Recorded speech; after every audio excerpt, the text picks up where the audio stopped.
What if the most British thing on your table right now was never British at all? What if the tea you were about to pour over ice on a hot afternoon, the crisps sitting in your cupboard, the bottle of red sauce parked next to the edge of your plate, all came from 3,000 miles away, invented by Americans who never once asked Britain for permission?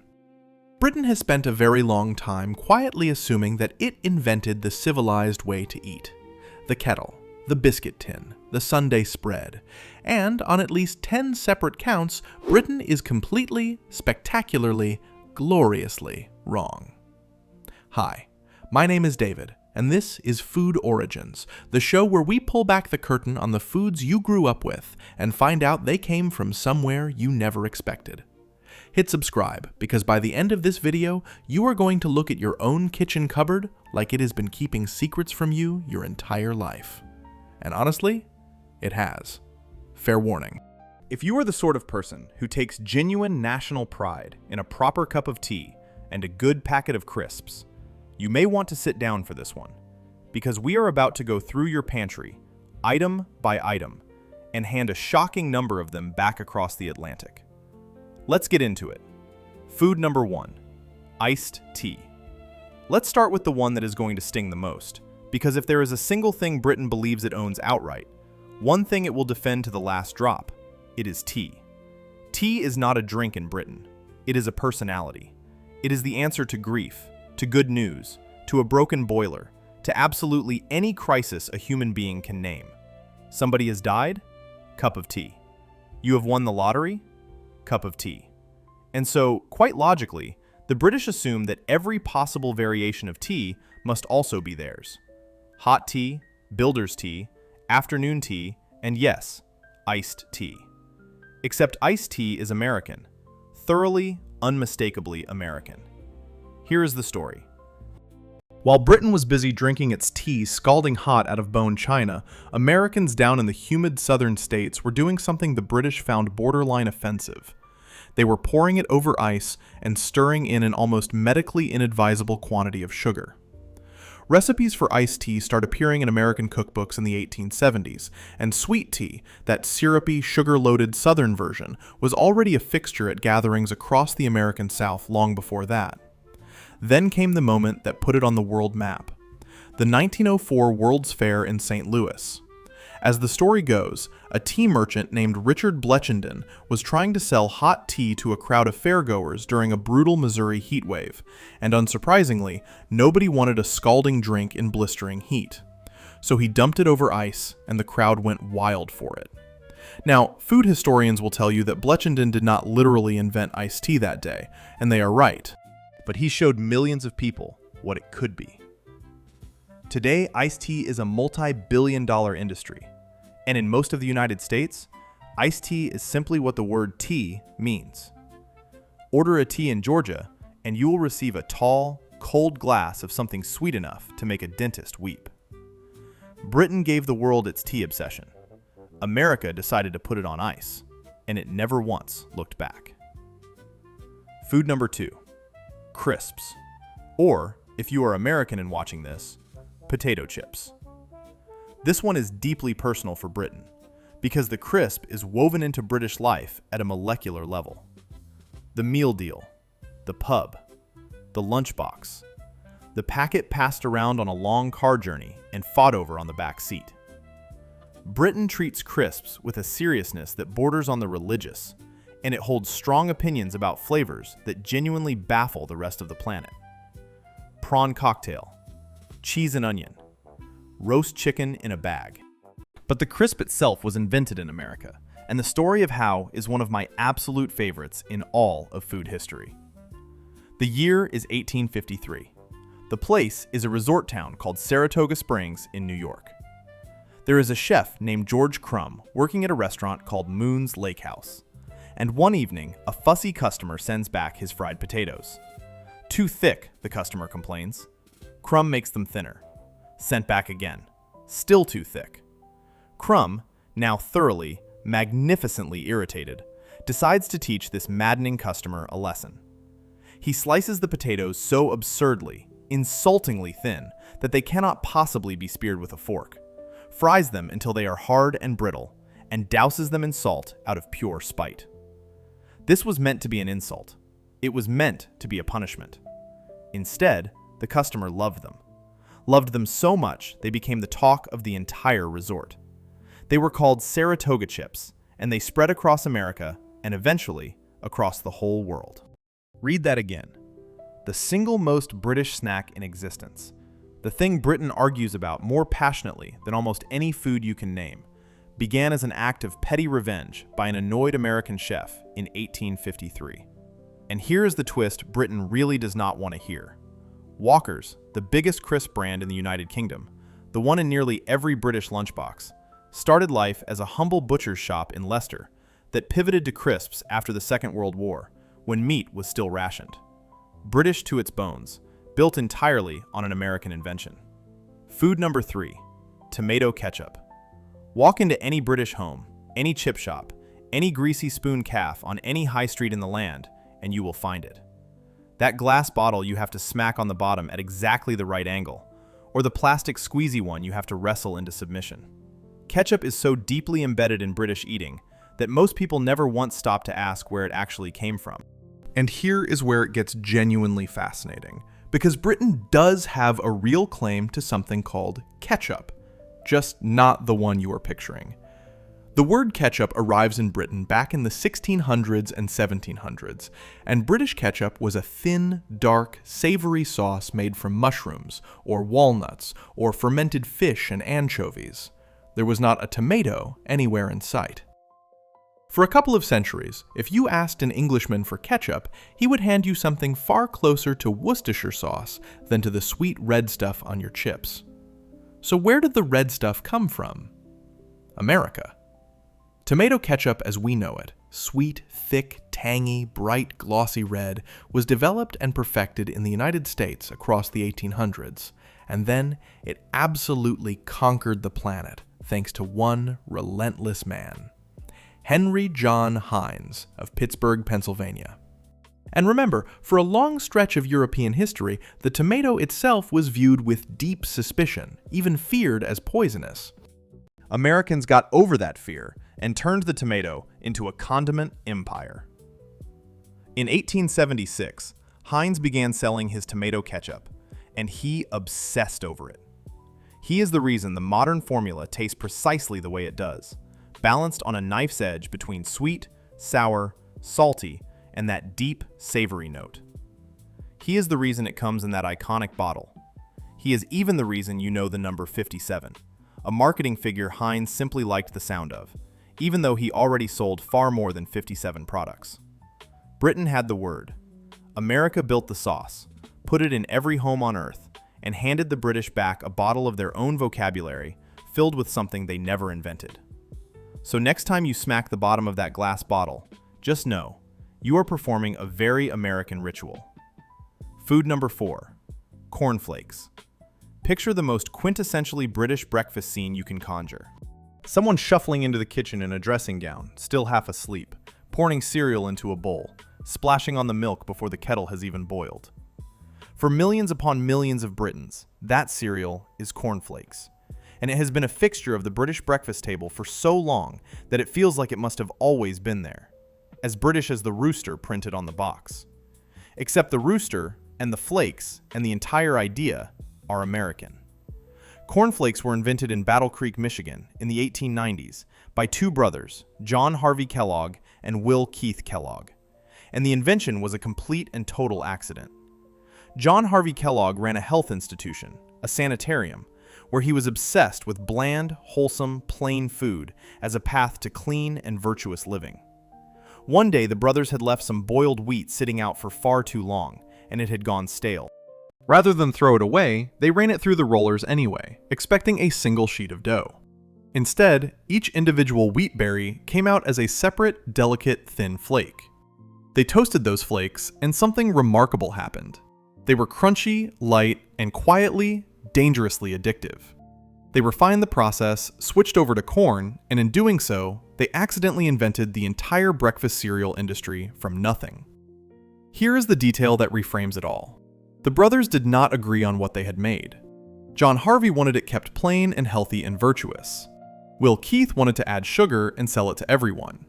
And that disagreement eventually split the family. Will won the commercial battle decisively. Today, Kellogg's cornflakes are sold in over 180 countries, and that British breakfast icon in your cupboard was dreamed up by two feuding brothers in Michigan, who were, believe it or not, originally trying to calm the nation down through cereal. Food number 5, the chocolate chip cookie. Now, Britain will immediately object to this one, and honestly, I understand why. Britain is a nation of biscuits. The biscuit tin is sacred, protected, and rationed. The digestive, the rich tea, the bourbon, the custard cream, all dunked in tea in a ritual so precise that dropping half your biscuit into the mug is treated as a minor national tragedy worthy of a moment's silence. So when the chunky, soft, gooey American cookie arrived on British high streets, packed with great melting chunks of chocolate, warm from the oven, Britain quietly folded it into its beloved biscuit identity and never once asked where it had come from. But the chocolate chip cookie has a birthplace, a precise date, and a name attached to it, and it is one of the most charming accidents in the whole of food history. The year is 1938. The place is the Toll House Inn near Whitman, Massachusetts. A woman named Ruth Wakefield is running the restaurant and doing the baking for her guests. And here is where the legend gets debated. The popular story goes that she was making chocolate cookies, ran out of baker's chocolate, and broke up a bar of Nestle chocolate instead, fully expecting it to melt and spread through the dough the way baker's chocolate always had. It did not. The chunks stubbornly held their shape, softening but staying intact, creating little molten pockets of chocolate in every single bite. Whether it was truly a happy accident or a clever, deliberate experiment, the result was exactly the same. She had invented something entirely new. Her recipe became so wildly famous that Nestle struck a deal with her and began printing it right on their packaging. The legend even claims she sold them the recipe for $1 and a lifetime supply of chocolate, which, if true, is either the best or the worst business deal in dessert history, depending on how you look at it. Britain, that proud and disciplined nation of the biscuit, imported that gooey American cookie wholesale, planted it on every high street, and quietly pretended it had always belonged in the tin all along. Food number 6, the Waldorf salad. If you have ever seen a certain legendary episode of Fawlty Towers, you already know this one carries an unmistakable air of posh, old-world, upper-crust sophistication. A demanding American guest turns up at Basil Fawlty's hotel and asks for a Waldorf salad, and poor Basil has absolutely no idea what it is, but the entire scene runs on the idea that a proper, refined establishment simply ought to know. And that is precisely the trick the Waldorf salad plays on people. It sounds like something from a grand European dining room, something ancient, continental, and terribly sophisticated. It is none of those things. It is American, and we know almost exactly when and where it was born. The Waldorf salad was created in New York City in 1896 at the Waldorf Astoria Hotel. It was the work of the hotel's legendary maître d'hôtel, a man named Oscar Cherky, known to absolutely everyone simply as Oscar of the Waldorf. The original was strikingly, almost shockingly simple. Just apples, celery, and mayonnaise, tossed together and served on a neat bed of lettuce. The walnuts that we now consider utterly essential to a Waldorf salad were not even in that very first version. They were added later by other hands.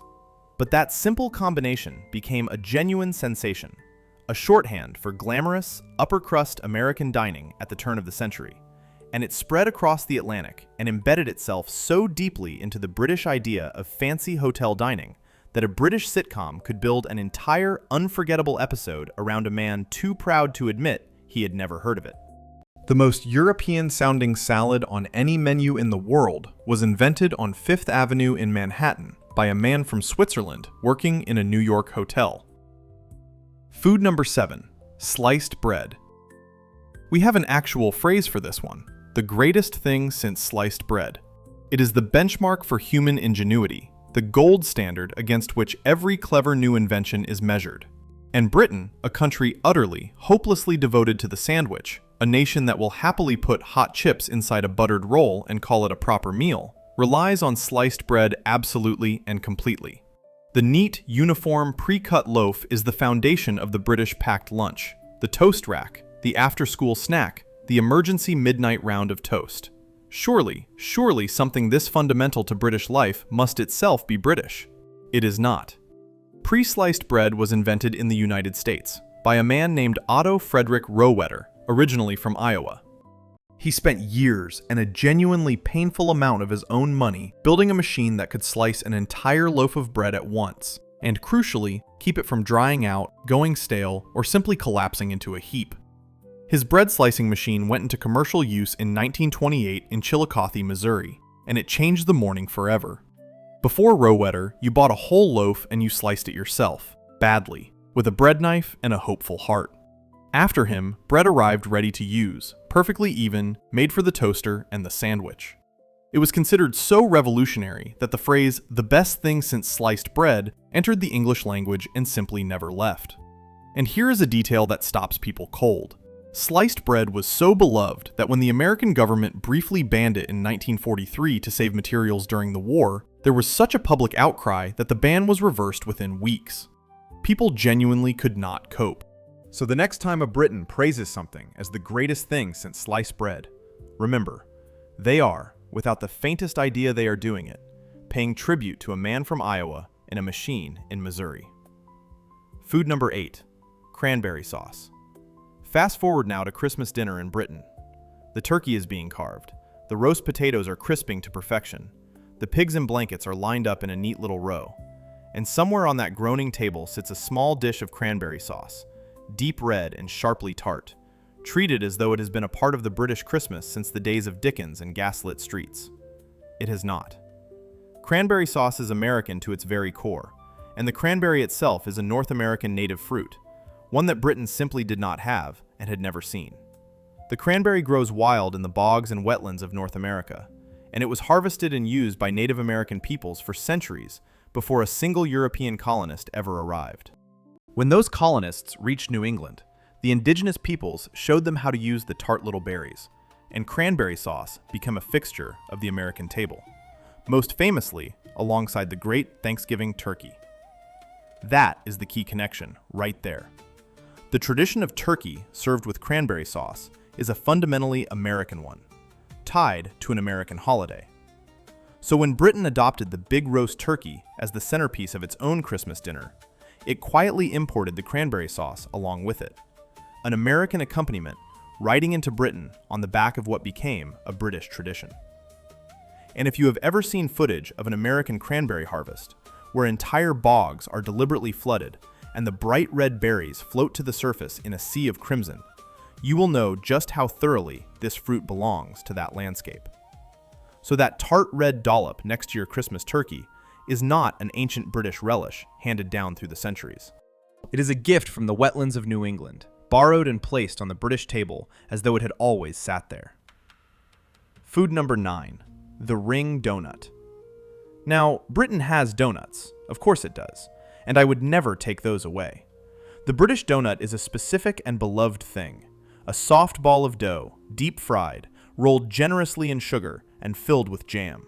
The kind you grab from a bakery counter and eat while pretending very hard that you are not getting sugar all down the front of your coat. But the donut with the hole punched clean through the middle, the ring donut, the one that gets glazed and iced and stacked in glossy boxes, has a distinctly American origin story. The credit for that hole, according to the most repeated legend, goes to an American sea captain named Hanson Gregory, who, back in the mid-1800s, was thoroughly fed up with the fried dough cakes he was being served on board his ship. The middles, he complained, were always raw and greasy, never cooking through the way the outer edges did. So, as the story goes, he punched a hole straight through the center, either using the ship's tin pepper box or by his own hand, so that the dough would finally cook evenly all the way around. The raw middle problem was solved in a single stroke, and the ring donut was born at sea. Now, the deeper origins of fried sweet dough go back much further and much wider, to the Dutch oliekoeks the early settlers brought to New York and well beyond. But the specific ring shape and the entire culture of the glazed, iced, hole-in-the-middle donut that has since colonized bakeries and coffee shops right across Britain is an American creation. Britain kept its jam donut, and good for it. But every single ring donut sold on a British high street is quietly flying an American flag it is far too sugar-glazed to notice. Food number 10, the muffin. And I have deliberately saved this one for last, because it is the one that causes the most confusion, and the confusion is genuinely delicious. Britain will say, immediately and with total confidence, that the muffin is English, the English muffin. And you know what? Britain is right about that particular one. The English muffin is a flat, round, griddled bread that you split, toast, and butter, and it is genuinely, properly British. But here is the thing. That is not the muffin most people actually eat today. The muffin sitting under a glass dome in your local coffee shop, the tall, proud, domed, cakey thing absolutely bursting with blueberries or chocolate chips, that muffin is American, and it is a completely different food that just happens to share a name with the British one. The American muffin is essentially a small, sweet, quick bread, leavened with baking powder rather than yeast, baked in individual cups, and it developed across the United States in the 19th century, as chemical leavening, like baking powder, transformed American home baking overnight. It rose, quite literally, on a wave of American innovation in the kitchen. And when the big American coffee chains crossed the Atlantic and planted a branch on nearly every British high street, they carried that towering, sweet, cakey muffin along with them in their luggage. So now, Britain has two muffins living side by side, sharing a name and a nation. The genuinely English one, flat and griddled and modest, and the American imposter, tall and sweet and proud, sitting in the window of every coffee shop in the country, wearing the same name and quietly hoping nobody asks too many questions. If you had ordered a muffin in England 200 years ago, you would have been handed something to toast. Order one today, and you are far more likely to get a generous slice of American cake in a very clever disguise. 10 foods, 10 quiet little acts of cultural smuggling. And when you line them all up together, side by side, a pattern emerges that is almost hard to believe. The iced tea on a hot afternoon, the crisps in the meal deal, the ketchup on the chips, the cornflakes in the breakfast bowl, the cookie on the high street, the salad in the posh hotel, the sliced loaf in the bread bin, the cranberry sauce at Christmas, the ring donut in the box, and the muffin in the coffee shop window. Every single one of them feels British, sits utterly comfortably in British life, and not one of them actually started there. But here is the part I really want you to take away. This is not a story about Britain being fooled or duped or robbed. It is a story about what actually happens with food, which is that it travels, it crosses oceans. It gets adopted, adapted, argued over, and eventually loved so completely and so unconditionally that everyone forgets it was ever a guest in the first place. Britain did the very same thing to 100 other cuisines that America did to these 10 dishes. Food does not carry a passport. It just shows up, makes itself at home, kicks off its shoes, and waits a couple of generations until nobody in the house remembers it ever knocked on the door. And that, honestly, is exactly what makes this stuff so much fun to dig into. So the next time somebody tells you a food is as British as a rainy bank holiday, you might just want to quietly check the receipts. I'm David, this is Food Origins, and if this changed the way you look at your own kitchen cupboard even a little, hit that like button and subscribe, because we have got a whole lot more stories exactly like this one, lined up and ready to go. And tell me down in the comments, which one of these 10 genuinely surprised you the most? I have a strong feeling the crisps one is going to start a proper fight. And honestly, good. The very best food arguments always do.